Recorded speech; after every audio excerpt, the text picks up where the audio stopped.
You're listening to the Telltale channel. Don't forget to check me out on all social media: Patreon, Twitter, Teespring, and Etsy. All links can be found in the description or on my website, telltaleatheist.com. Welcome everybody, thank you for coming. Let me just jump into it and tell you guys what I'm going to be talking about today. I will show you with a single clip. Listen to this. Have you ever seen an ape turn into a human being? Once again, humans are apes in the same way that a duck is a bird. So if you ask me if I've ever seen a bird turn into a duck, that's kind of a stupid question. Yeah, that was an interesting debate between Aron and a guy named Lee Peterson. Now, I don't know if you're familiar with either of these people. I just stumbled across this morning. It got like 45,000 upvotes on Reddit or something like that. And I went in search of it because I actually know Aron. I messaged him this morning and told him that he was like Reddit famous or whatever. Well, I assume he had no idea that this was posted on Reddit, but I want to talk about who Lee Peterson is, and then I want to watch that debate between Aron and Lee Peterson. We're going to watch the entire thing. It's an hour long. Apparently it happened 5 months ago. I had no idea. August 19th, 2022 is when this took place. Let me introduce you to Lee Peterson if you don't know who this is. This is late August 2021. Should give you an idea of who this guy is and some of the ideas that he holds.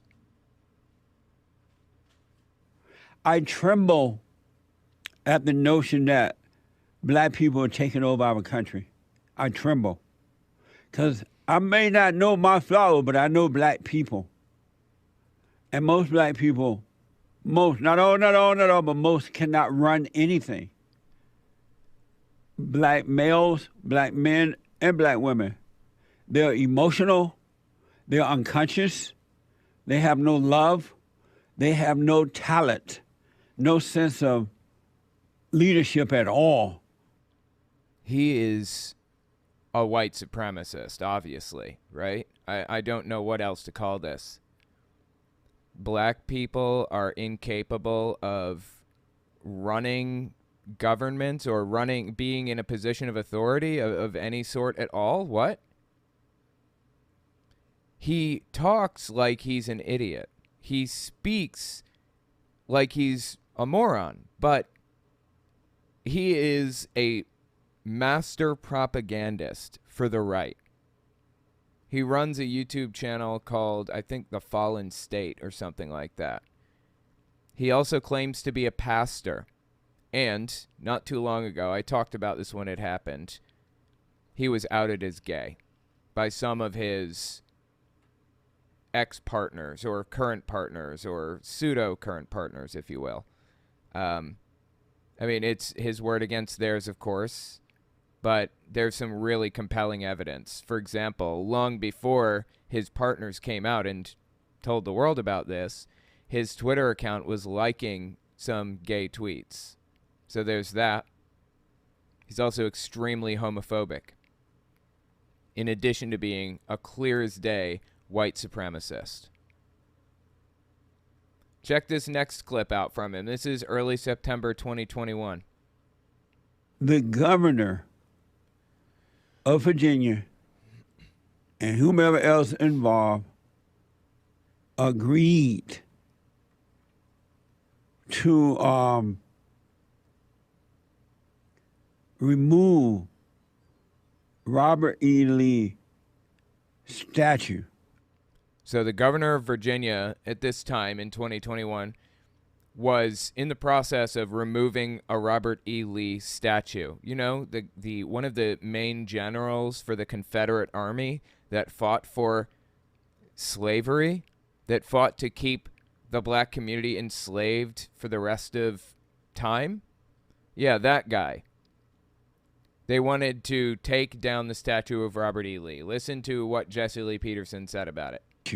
A great man for a bunch of fat, black, radical... He called Robert E. Lee a great man just now. Radical communist, evil Black Lives Matter, lesbian. Did you ever think, just smoke on that for a minute. Did you ever think that something like that could happen in a Judeo-Christian country like America? Absolutely unhinged from reality, dude. If that isn't clear enough for you that this guy's a white supremacist, listen to this, early August 2022. I used to think that when they used that word, white supremacy, it was a negative word, but now I realize what they're thinking is that, and it's true, by the way, that white men are smarter than them, superior to them, and instead of learning...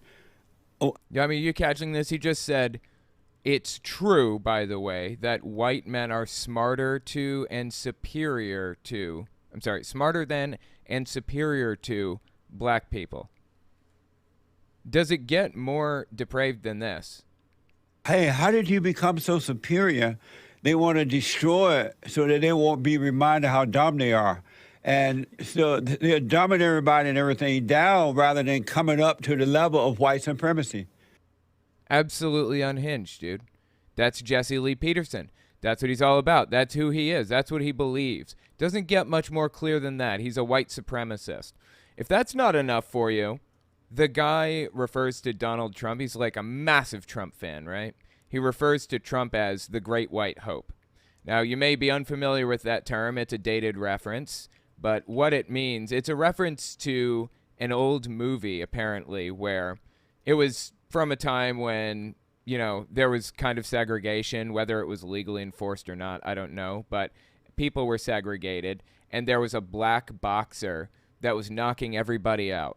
And people were looking for the great white hope that could take out the black boxer, the white guy that would come in and save the sport from the black people. That's what that saying means originally. Jesse Lee Peterson is a white supremacist. I don't know how to make that any clearer. So let's watch the clip from Aron that I saw on Reddit, and then we're going to watch the entire debate. Let me find the clip again because I had to close everything, so give me just a second here. Okay, here it is. Got it. I did have all this stuff pulled out. And I was doing so well, too, and then it just died on me. Okay, cool.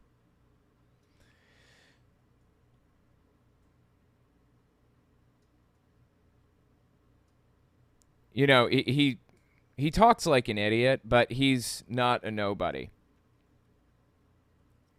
I mean, how many subbies does this dude have anyways? He's got 370,000 subbies. I think he's syndicated on the radio or something. Isn't he on the radio too? I don't know for sure. But he's not a nobody is the point. And that should be disturbing to everybody.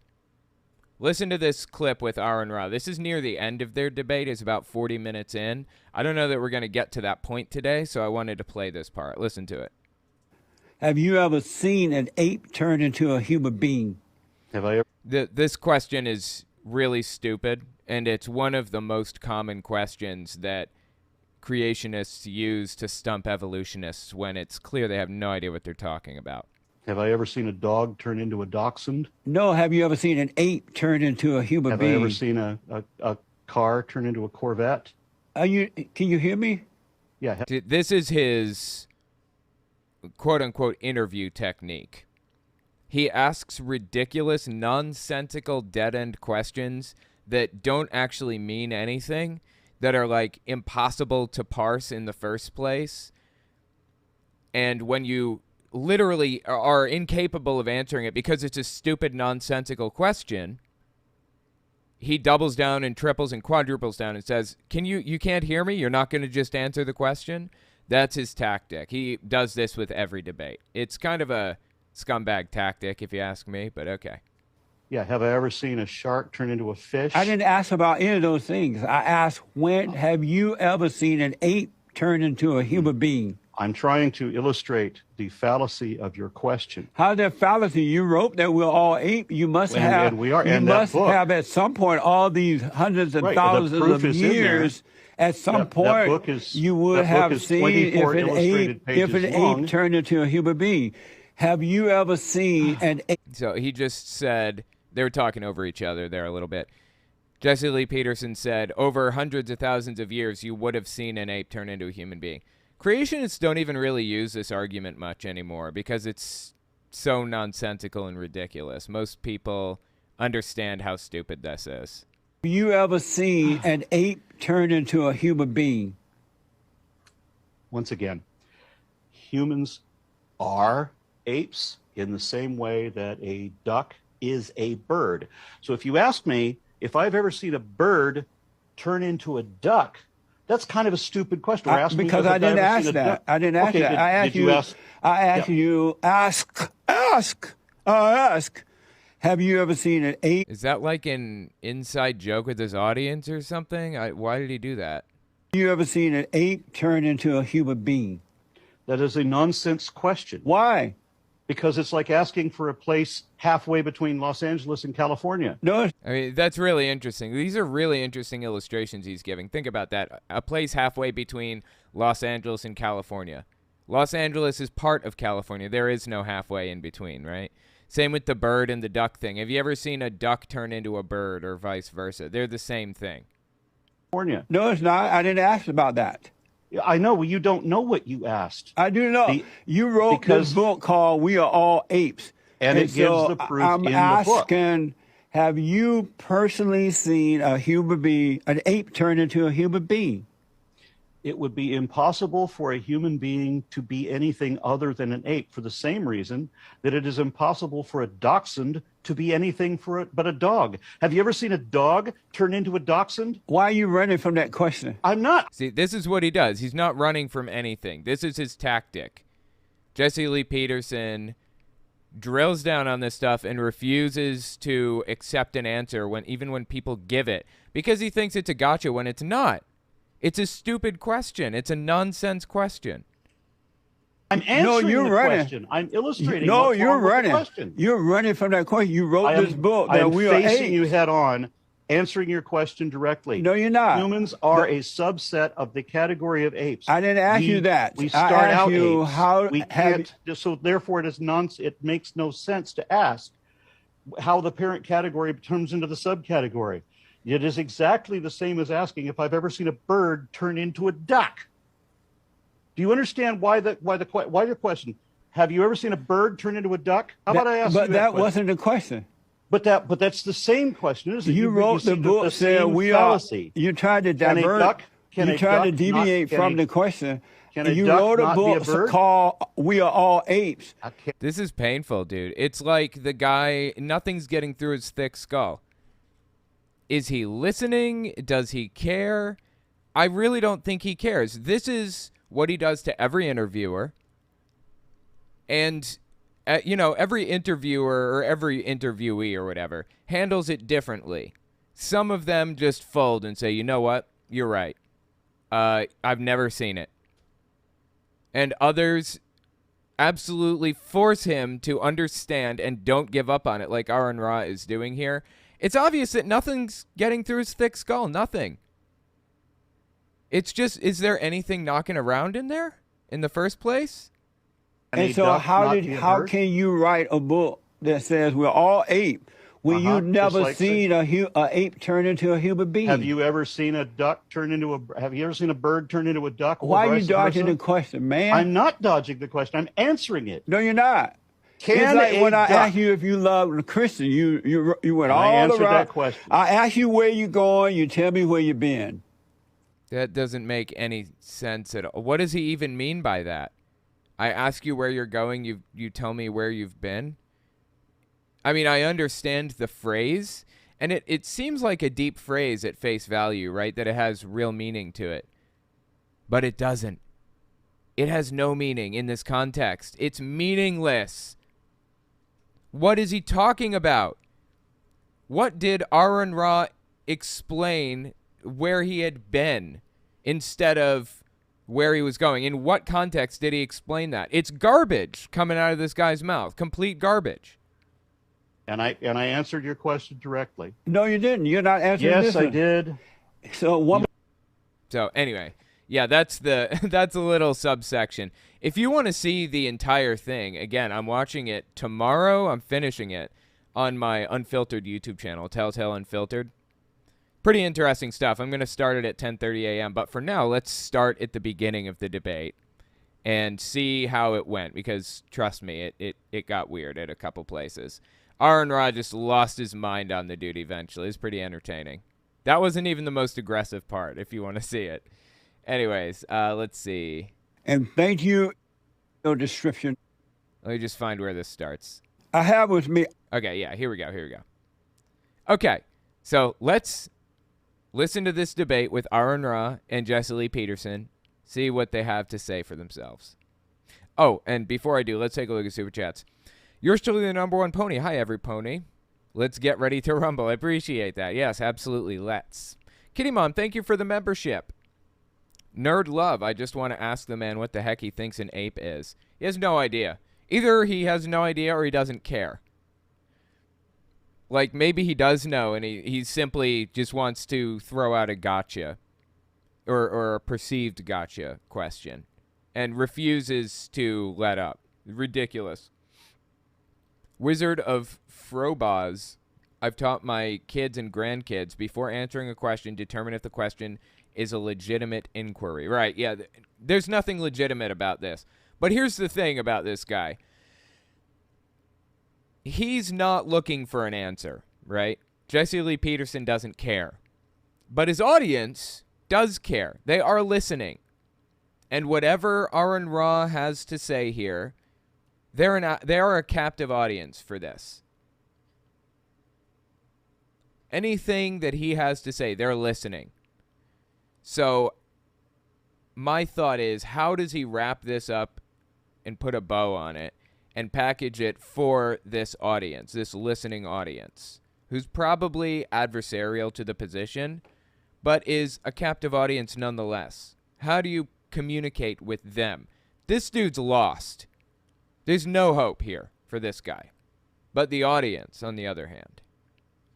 Anyway, let's give this a listen and see what he has to say for himself here.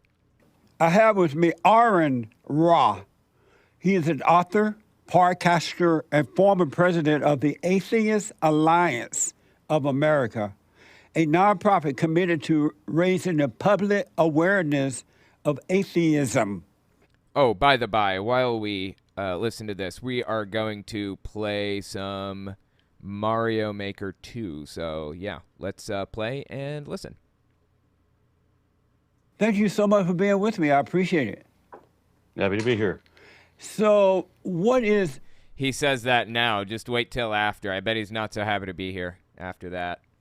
an atheist? Can you define what that is for me? Oh, certainly. Throughout history, there have been a number of theologians and politicians who have been deeply concerned with one question: do you believe in God? And the answer yes means you're a theist, and this applies to any God. And the answer no means atheist, and that is that the word atheism means without theism.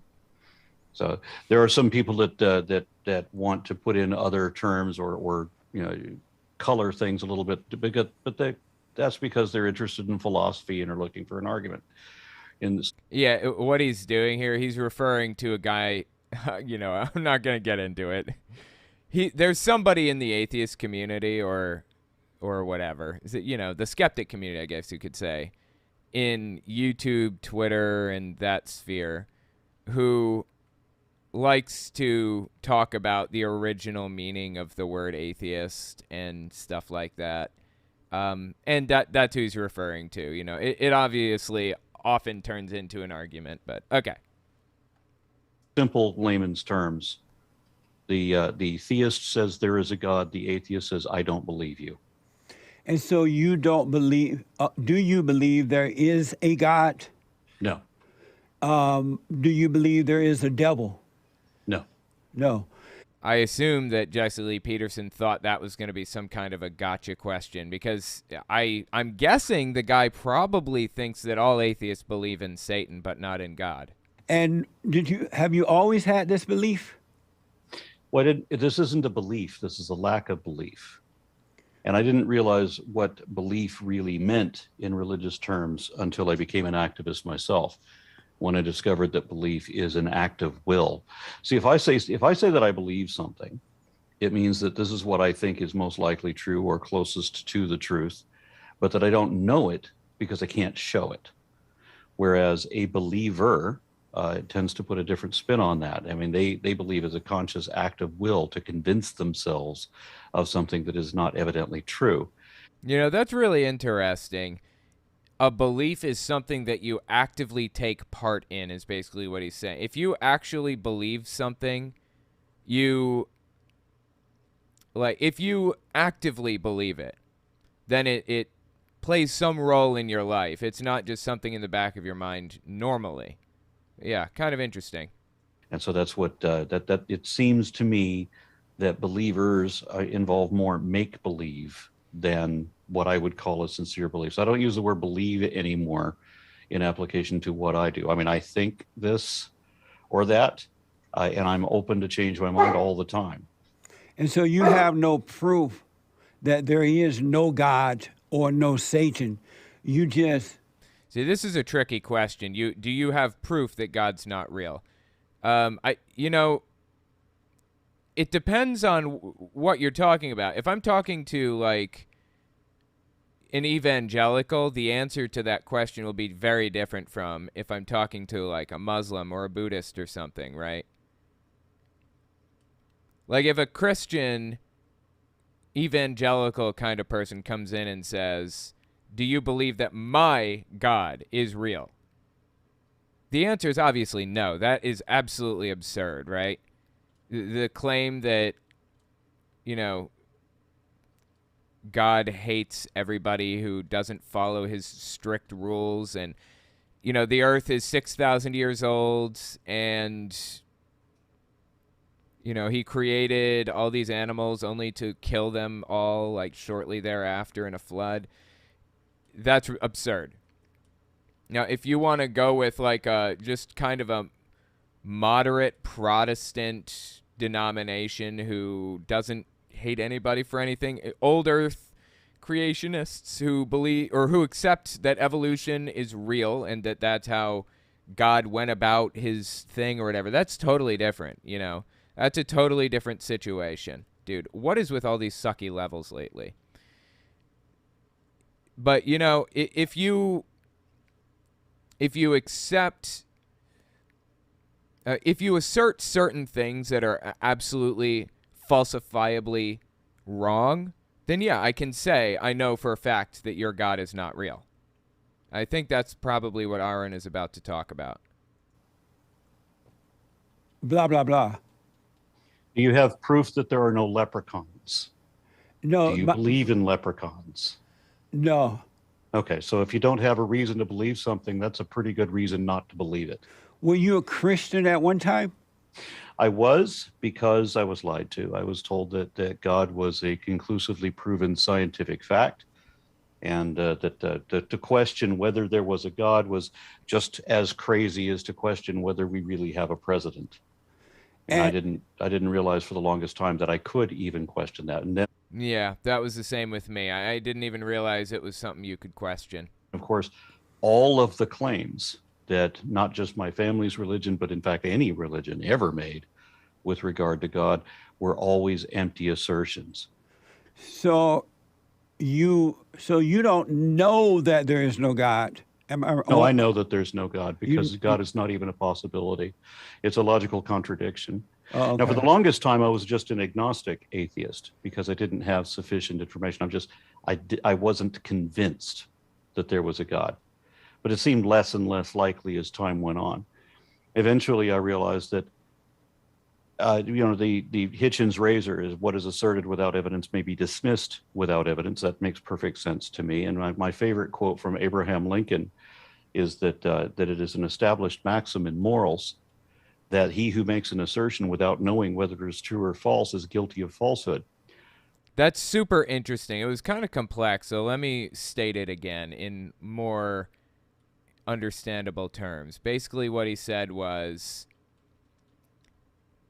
if you are right by chance about something, you weren't right about it at all. So if, a conspiracy theorist comes out here and says COVID was leaked from a lab, and it's, the month after COVID was discovered in the first place, and then, 5 years later, he discovers that that was, in fact, the case. It's not the case. COVID was not leaked from a lab to our knowledge. But I'm just saying, if he were to discover that that is how COVID came to be years later, doesn't mean he was right in the first place. He had no justification to make that claim to begin with. That's basically what Aron just said in more simple terms. Is that it is an established maxim in morals that he who makes an assertion without knowing whether it is true or false is guilty of falsehood. If you make a claim without knowing if it's true or false, it's false. You were wrong. Whether you were right or not, you were wrong. It was not justified to make that claim in the first place. And the accidental truth of the claim does not justify or excuse him. And in fact, every religion posits baseless assertions as if it was a matter of fact. And I know a philosophy professor who says that faith is pretending to know things you don't know. And that seems an apt description. Every religion makes claims as fact that they cannot show to be true. And I found that really interesting. Yeah, every faith does do that. Now, God, why did I do that? If you want to believe something without evidence, I get it. That's okay with me, Fine. But you got to understand that nobody else should be expected to believe that along with you. so we would call that lying. So who told you that there was a God? There's a number of people that told me different versions of God. Dude, Jesse Lee Peterson, here's another thing about the guy. He has some weird obsession with people's moms. I don't know what it is. Although they could never agree with who God is or what God is, but they all profess to know him personally. When you first became a Christian, who told you at that time that there was a God? My family, of course, raised me to believe that there was a God, and then I got to see inter-Christian prejudice, because my family are one denomination, and then some other denomination would inquire as to what religion I am, and every time I knew that if somebody asked me what my religion is, there's going to be a problem. This is a really big issue in Ireland, or it was for a long time. I believe it was Ireland. There was a big split between the Protestants and the Catholics. Like, they absolutely hated each other. It's like Republicans and Democrats today in large part, and things got really ugly at the time. It was like a brewing civil war. Everybody expected there to be a civil war sometime in the near future, but nobody, ever knew when it was going to start, basically. And it just ended up being a series of stochastic events, stochastic terrorism against each other. These are brother and sister. These people loved each other, grew up together a lot of the time, and they were killing each other over stupid nonsense. So that's how far it can go, man. I'm telling you. Got to see each other as human beings. You got to. Because if my religion matters to you, then we're not going to agree on much. And so when you say your family, are you referring to your father and mother who were the first to tell you that? He always zeroes in on the mom every time. My mother was the first to tell me that. It's always the mother. Why do you think it's the mother that's always telling the kids that and not the father, for the most part? Well, it's good that you say for the most part, because here in Texas we have a lot of preachers that tend to take the helm on that. But fortunately, I didn't grow up in Texas. Yeah, but in the home, why do you think it's the mother or the grandmother that's always telling the kids, taking them to church and telling them that there is a God? And most of the time, it's not the father, but it's the mother. Yeah, I agree with you. I've seen a statistic that women, particularly women over 50, tend to be more susceptible to all kinds of scams And they're You know, I think Aron Ra's like main problem in this whole bit was that he was taking the conversation seriously. I almost called it a debate. It's not a debate by any stretch of the imagination. He was taking it seriously when, there's no reason to take it seriously. It's just stupid garbage. And this guy, there's something broken in his brain, man. There's something not right in there.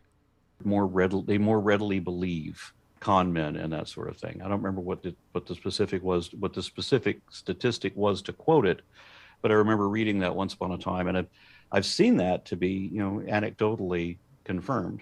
Right. My mother was always religious, and she, fortunately for me, my family had a tradition that you don't indoctrinate the children until they reach the age of reason. That's super interesting. It's not something that I usually come across in these types of situations. A lot of the time, parents want to get the children as young as humanly possible. The earlier, the better. But Mormons believe in the age of accountability or whatever. I think it's like 8 years old or something. They still teach them about Mormonism. They just, if they're not baptized by 8 or whatever, then they're in a lot of trouble, pretty much. Fortunately. And what age is that? What age is that? That's usually determined to be 7 or 8 years old. Oh, okay. So there was an old Jesuit saying that if you give me a child until he is 7, I will show you the man. Because if you indoctrinate children into religion in those formative years, you can utterly stunt their development of critical thinking, such that many people never recover from it and can never tell truth, fact from fiction. But I was fortunate in that my family had it a little backwards, so that on my 8th birthday, my mother came into my room with a Bible in hand, instructing me to read the Bible because this is the absolute truth and the word of God and all of that. But by that time, I was already in 2nd grade. I'd already seen a book on dinosaurs with cladograms and that sort of thing, and I understood what evolution was. See, that's why, a lot of the time churches try to indoctrinate the kids as young as humanly possible. That's why Kent Hovind, for example, has a whole series of things for children, a book on dinosaurs, Dinosaur Adventureland, and all that other garbage. That's why Ken Ham did the Creation Museum and the Ark Encounter and all of that other stuff. That's why Jehovah's Witnesses have Caleb and Sophia, because the younger you get them, the harder it is for them to escape. Indoctrination techniques, disgusting, man. Nemo Nova, thank you for the super chat. Oh, don't sweat it. This is an odd night. I'm so sorry I was late. I was on the phone. Yeah, don't worry about it. You're good. And also Cynthia Norwood, thank you so much for the super chat. First super chat. That's awesome. So it was impossible for me to read Genesis as if it's talking about an actual talking snake and cursed trees as if they were literal trees that you could chop down and build a canoe out of. It was clearly parable. These were obviously metaphor. Oh, it absolutely was. Here's the even more interesting part. The Bible doesn't say that Satan was in the Garden of Eden. At no point does it even imply that Satan was in the Garden of Eden and deceived Eve. It was a snake that deceived Eve, supposedly, not Satan. Jews didn't even have a concept for Satan at the time. To my knowledge, they don't have a concept for Satan at all. But Christians ran with it, made assumptions about it, made it seem a little bit more plausible within their worldview. When it was all complete nonsense, they made all of it up, all of it. It was garbage from the beginning. And I understood that at 8. And did you tell your mother that at the time when she came in with the Bible? Oh yeah. And what did she say?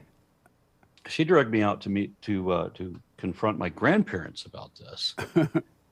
And see, here's one more mistake that Aron Ra made, in my opinion. First mistake he made, taking this guy seriously. He's, I don't insult people. He's just not the brightest bulb in the box. Put it that way. I don't feel like that's an insult. I feel like it's an honest assessment. First of all, taking him too seriously was the first mistake. Mistake number 2, giving away too much information about his personal life. If he had taken this less seriously, you may not have done that, because, you know, this guy will do everything he can to use it against you, basically. After I had read the Bible, and I think this was actually a later occasion when I tried reading it again at 11, because the fight just went on for a long time. But somewhere, it was either 8 or 11 when I came up with an understanding of what Genesis had meant to say, and that what the metaphor is, that it's talking about how you can never go home again. That's a common colloquialism.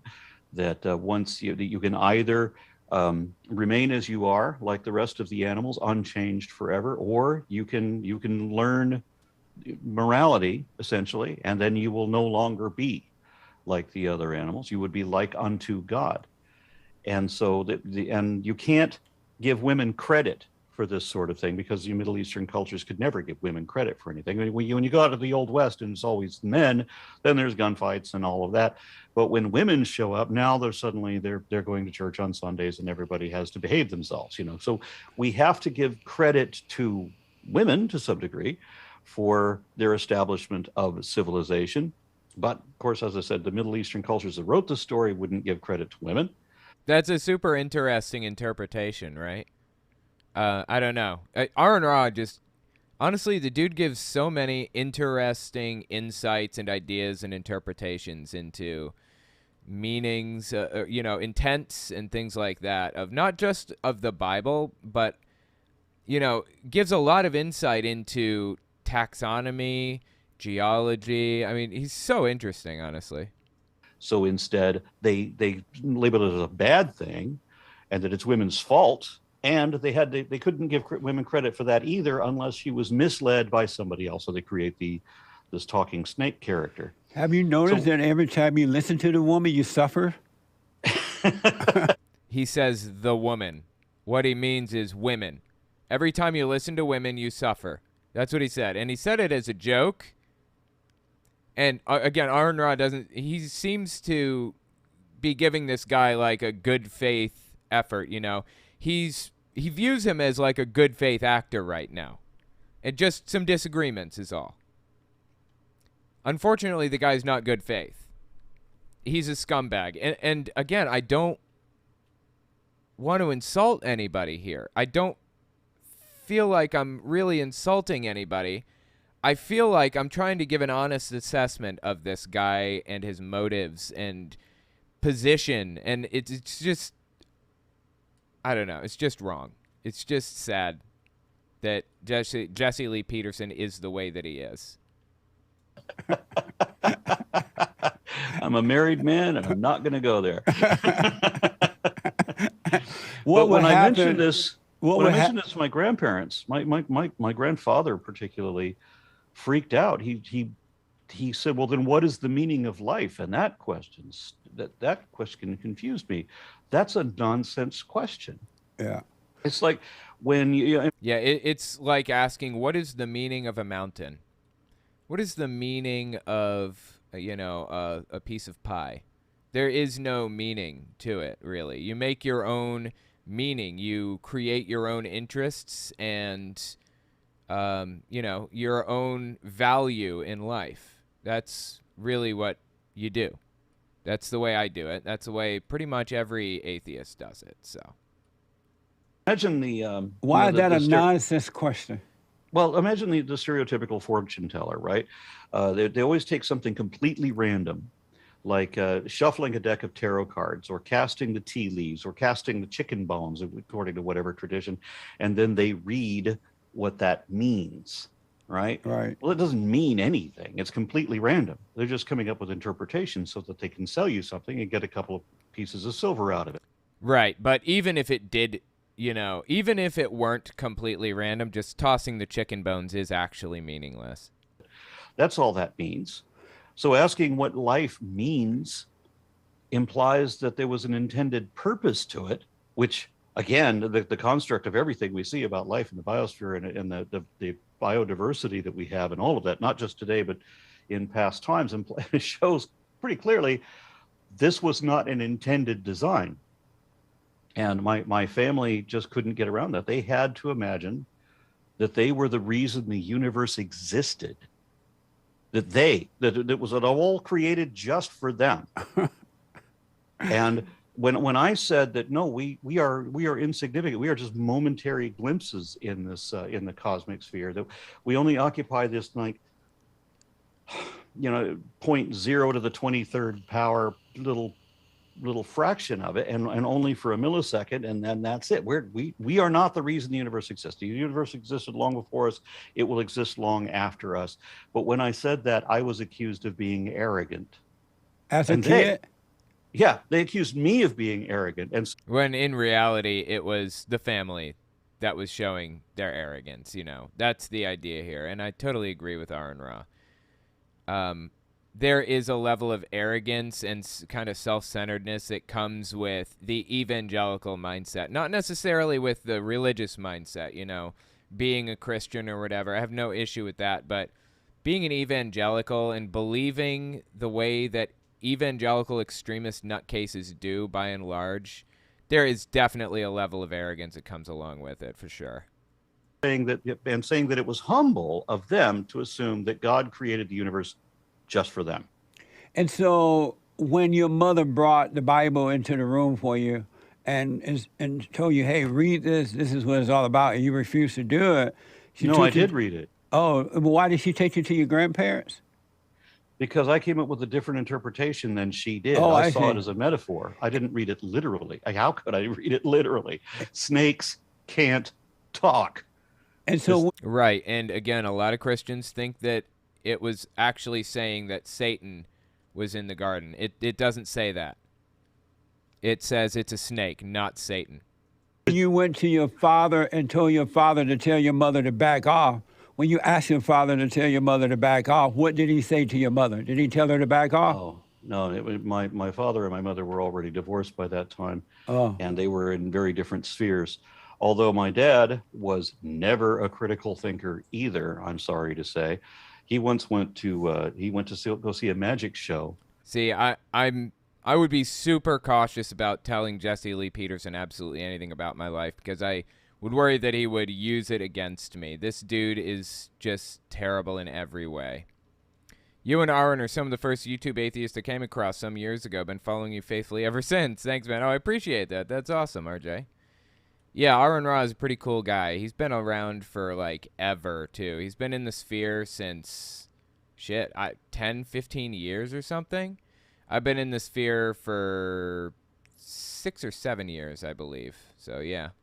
Aron Ra is pretty cool. When I was 19, he lived in Las Vegas. He went to go see a magic show, and he came back after watching Doug Henning, and he said that Doug Henning was not just doing illusions, but that he was doing real magic. And I was deeply disappointed in my father for not having any critical thought that way. How old were you at that time? I was 19. Oh, okay. And who were you closest to, your father or your mother? Oh, I'd have to say definitely my mother, because my father was... You know what that means? That means he's a beta.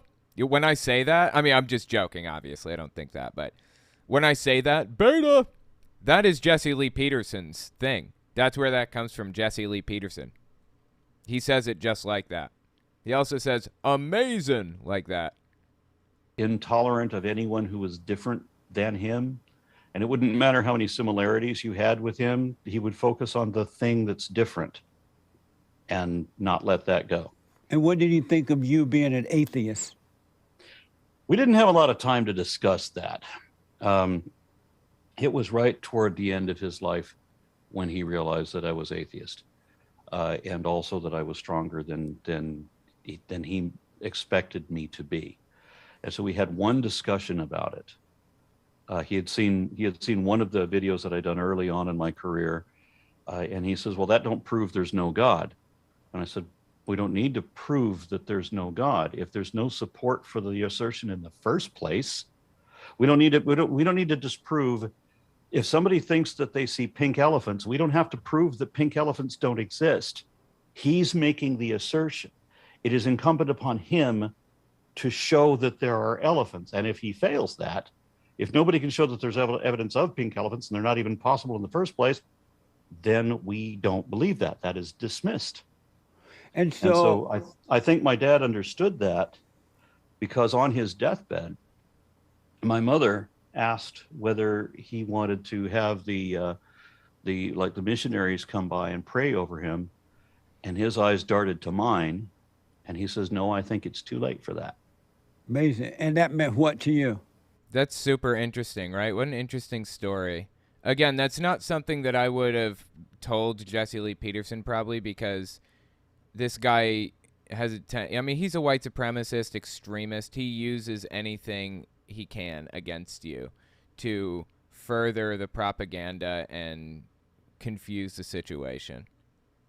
I don't want to put words in a dying man's mouth. I was never able to ask him what that meant, nor did I want to push the issue at that time. I assume I think that he was thinking past that.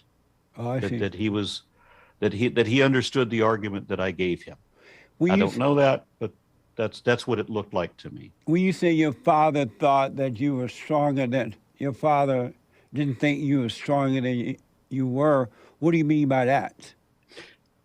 My dad always had a rule that we the boys, his sons, were all supposed to be. We were supposed to grow up to be dangerous, scary men among men. That other people had to fear us and all of that, and it's probably why Aron dresses like metal Dracula now. I think I saw that description of him in like the Reddit post. That was the attitude that he had. And I mean, once upon a time, I was asking to reschedule a flight while he met per his request. And I remember asking somebody, "I'd like to reschedule this flight, please." And because I said the word please, he reached out and hit me, because you don't say please. You grab the world by the throat and make it give you what you want. That was his attitude. And my thought is, I'm dealing with a customer service person. If I'm polite, they were more likely to oblige my request. So instead of going with like a super tough alpha male, I get what I want type of philosophy, Aron Ra was kind of using his head, taking a more intellectual approach. Like, if I do this, then it will work out better for me.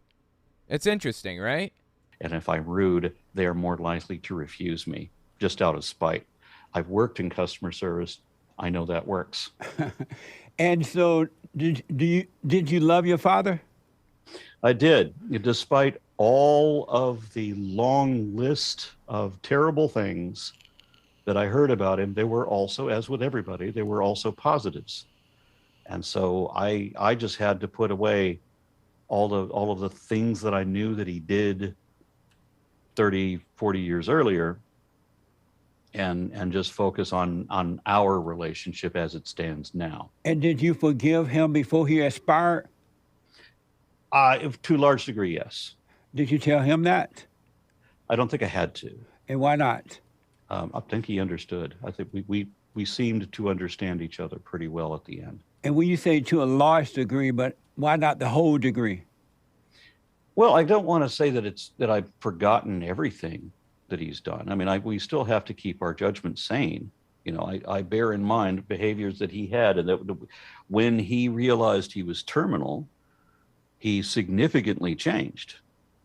So, but I realized there was a pre-terminal version of him that was very different. I went up to 5 years at a time, multiple times, without speaking to my dad at all. Yeah, I didn't talk to my dad for 10 years before he died. Because it wouldn't matter how I tried to connect with him, he would find that difference and use that as a means of starting a fight. And it was, as I said, it wasn't until the last few years of his life that he stopped doing that, and that allowed me, to forgive the rest. When you say your father got upset because you said please to the worker, who taught you to say hello and thank you, please? Yeah, so again, Jesse Lee Peterson zeroes in on mothers and believes that everything wrong with your life at every point is always the result of what your mother did to you. If you had just done what your father wanted you to do instead of what your mother wanted you to do, you wouldn't be a beta. He says that beta attitudes come from mothers, not fathers, and you need to be an alpha instead of a beta. So that's kind of his whole philosophy. It's ass backwards, toxic as hell, wrong on every level, just nonsense. But yeah, that's what he believes generally. That's just common society. That's how people talk. Did anyone say to you at any point in life to say thanks? I'm sure. I mean, kindergarten, first grade, Did your they mother teach teach you everybody that? To say please and thanks? See, he zeroes in on the moms always. I'm pretty sure everybody taught kids to. Mr. Rogers taught kids to say please and thanks. But did your mother Sesame teach you Street to did. say please and thanks? I'm sure she did. Everybody did. And so why would she need to tell you that, to do that, if you already knew to do it? I just told you everybody teaches children to do that. So was it right for your mother to teach you to say hello and thank you, please? He's looking for a no. It wasn't, but it was. The whole moral of Aron-Ra's story was that, yes, please and thank you is good.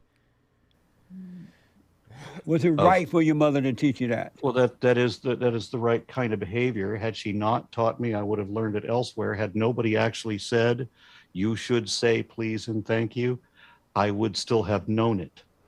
So because I live in this society and this is how people talk to each other. Right. So was it right for your mother to teach you to say hello and thank you, please? If that's the way that society functions, this is a pro-social society, then yes. And so he's like aghast at this stupid, ridiculous question. But yeah, man, this is Jesse Lee Peterson. That's who this dude is. It's bizarre and weird and confusing, but that's what he's all about, baby. The same message is being reinforced through every source, so yes. So what made you accept your mother telling you to say please and your father telling you no, don't say that? Well, I guess why would you reject one and accept the other? Well, one, because the entirety of society was on my mother's side, and my dad only acted like that with me once. I told you I went a long time without ever speaking to him, repeatedly, specifically because he was so rude. And so did you identify with your father in the same manner that your mother identified with him? I don't know how my mother identified with him. I saw them as being violently different people. And so, your mother was more violent toward your father than your father? No, they're very different people. Your mother was violent? No. Oh my God, he shouldn't have used the word violent. Ugh. This is Jesse Lee Peterson for you, man. The dude acts stupid intentionally. I don't think that he is. He acts like an idiot 24/7. No, I mean violently different. I mean they are so dramatically different. Let me say dramatically different instead of violently different. Okay. Okay. What's the difference between your mother and your father? My mother is active in her church. She has a position in her church. She's always had it. She's always known what denomination she is, even if she doesn't know much of anything else. Oh boy. A church that allows women a position of authority? That's not something Jesse Lee Peterson would appreciate. Whereas my father's side of the family never cracked open a Bible. They don't know what a creed is. They don't care what the Bible says, but they're better than me because they're Christian. And they don't even use the word Christian. As my dad put it, he says, I just believe in the man upstairs. And that was the extent of their theology. So you're saying that your father was a better person than your mother because your mother was hiding behind the church and your father revealed himself. That's the difference? No, because you noted that the church women are the worst ones. They hide behind the Bible. Well, sadly, no, because she didn't do as much Bible study as I did, and he did none at all. But she hid behind the church. She had it. I don't think I fully understand this line of questioning. She identified with the church, yes, and many times we would talk about, what. I've asked her a number of times, what do you believe? And she says that she believes what her church believes. But you notice in the home she raised hell. That's why your father was violent to her, because... He never said that. He never said that she raised hell in the home or whatever, did he? No. My father was not violent to her. He couldn't deal with the hell that was in her. My father was not violent to her. I never implied that in any way. I thought you meant that you said they argue a lot, right? Well, they argued a lot. Yes, they got divorced. That's what I meant.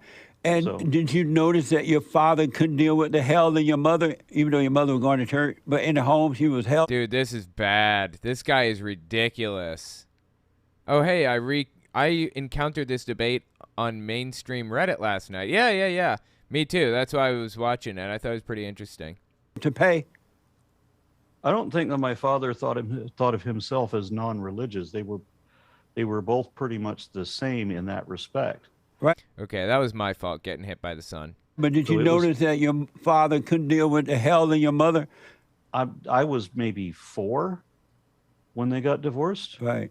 So I have virtually no memory of them being together. I have very sketchy memories. That was my fault again. I suck. Of being 4 or younger. When she much less how they dealt with each other. When she would speak of your father as you grew up, what would she say? Oh, for a decade at least, both of them would tell me terrible things about the other. See, that's something that Jesse Lee Peterson expects from a woman because they have hell in them in his mind. Not something that he expects, accepts, or believes about a man. Because men are alphas by default and women are beta. As if you could, as if one parent could turn the child against the other parent by telling them, your mother or your father are bad because X, right? Right. And I've had to tell both of them. As a child, I had to tell both of them that you can't win this. You can't tell me that my dad did this evil thing, and Dad, you can't tell me what a horrible person my mother is because it doesn't matter. You're my dad. She's my mom. That's not changing. Same thing. I had the same conversation with my mother. I couldn't believe that I, as a child, had to explain this to adults. Yeah. That you're not going to be able to poison me against the other parent. Shut up. Good, man. Let me ask, if you were to say to your wife, back off, I'm not listening to you, because and I think you agree that whenever the man listens to the woman, he suffers. What would happen if you stopped listening to her and you just led the way and she followed? Okay, well, I don't agree that any time, it's funny when 2 men say something like that if we're both married and we both have past experience with wives, because we do have. Right, so he's starting to realize that Jesse Lee Peterson is like just ass backwards in the way that he views things. And he wasn't joking when he laughed at that. So now he's got to set the record straight and make sure that he understands that he does not, he doesn't accept misogyny. A common experience there. But that doesn't mean that it's necessarily true. Certainly it doesn't mean that it's always true. But have you noticed that every time you listen to her, you suffer? No, I don't. Why you haven't paid attention to that? Because you see how he frames the question, right? It's not like, haven't you noticed that this is happening? Jesse Lee Peterson knows absolutely nothing about this guy's life. And he says, no, this is ridiculous. And he says, well, then you haven't been paying attention to it. It's definitely happening in Jesse Lee Peterson's mind. If you don't see it, then it's because you're not watching. That's how he frames things up. It's just ridiculous. It's not true.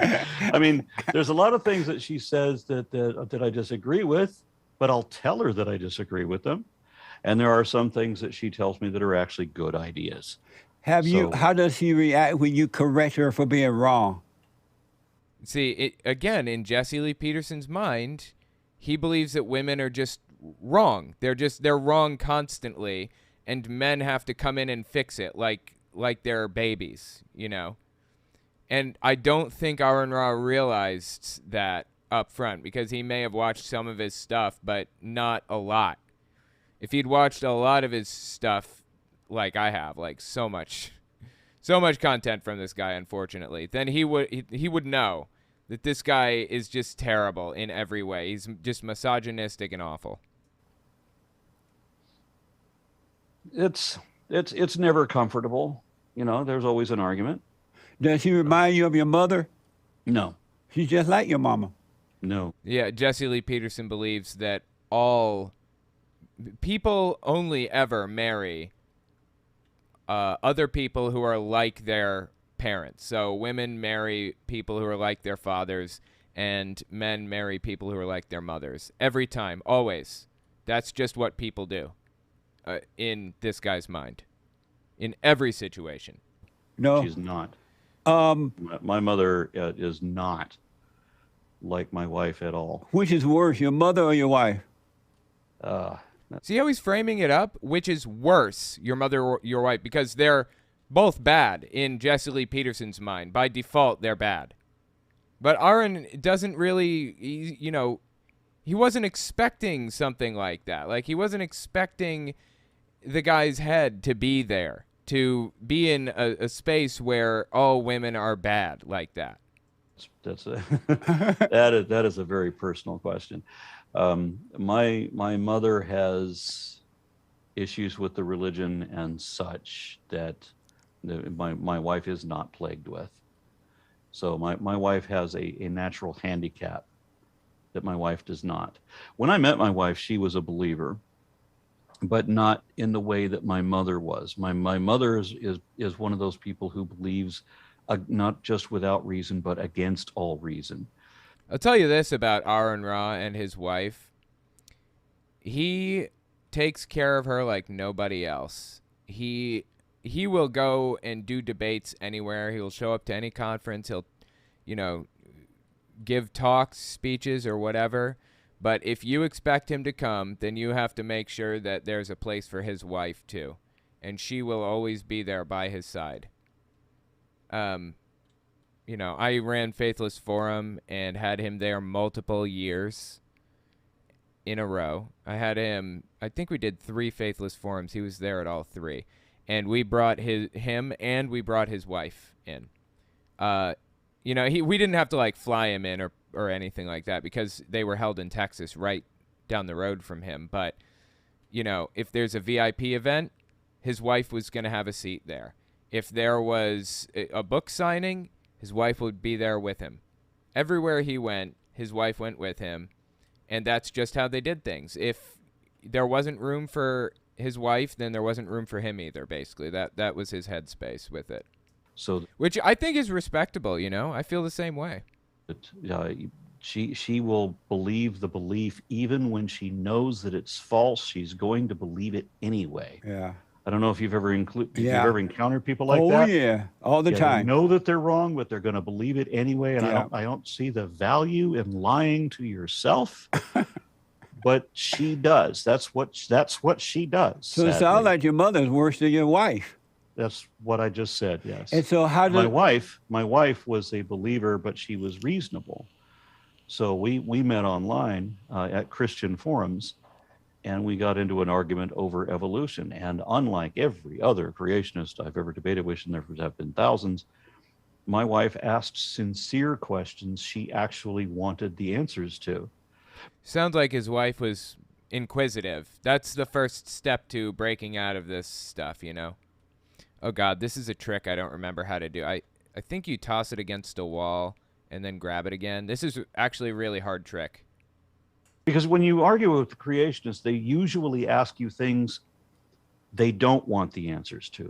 They don't want to know what the answer is. They're looking for that place where you don't know what the answer is, because they think that whatever is unexplained by science is somehow explained by magic, which of course makes no sense. There was a lot of things that we used to believe were supernatural, and then we've discovered what the real answer was. And that doesn't mean that before we knew what that answer was, like with epilepsy, for example. I mean, Socrates wrote that people believed that epilepsy was demonic possession. And he already knew that was wrong, that there had to be a better explanation than that.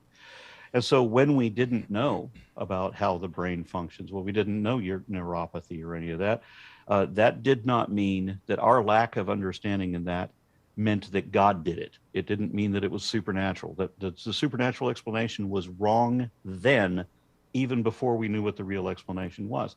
That is so interesting, isn't it? It's fascinating to see how far along we have come in science and how long ago we knew that something was false. How long ago we knew that, people just weren't informed enough on these subjects. Anyway, I'll tell you what, I'm going to get out of here. Appreciate you coming and hanging out with me. It's been fun. If you want to see the rest of the debate, I'm going to be finishing it tomorrow morning, 11 a.m. on my Unfiltered channel. If you missed it because you're watching this the next day, I'll be uploading it to my Unfiltered channel, edited and cleaned up. in the next week or so. So keep a lookout for it. But yeah, thank you guys so much for coming. It's been fun. And I will talk to you guys hopefully tomorrow morning, okay? All right, have a good one, everybody. If you like what I do and you want to make sure I can continue to do it, you can support me in a few ways. First, you can support me on Patreon. That's probably the best way. But if you want to get something back for your support, you can check out my Teespring. I sell all kinds of shirts and stickers and stuff on there. Second, you can support me by checking out my Etsy store. I sell 3D printed stands for every system, from the original Nintendo to the Xbox One. And finally, if you want to support me in other ways, you can check me out on my other channels. I have the podcast channel, which is where I talk about whatever's on my mind. Politics, social issues, whatever. You can also find it everywhere podcasts can be found. Or you can check out the videos on my main channel where I focus on destructive cults. As it is with most channels these days, I rely on the support of viewers like you to keep my channel alive, so sharing my work is extremely helpful. Anyways, check me out in all those places if you haven't already. Thanks for listening, guys.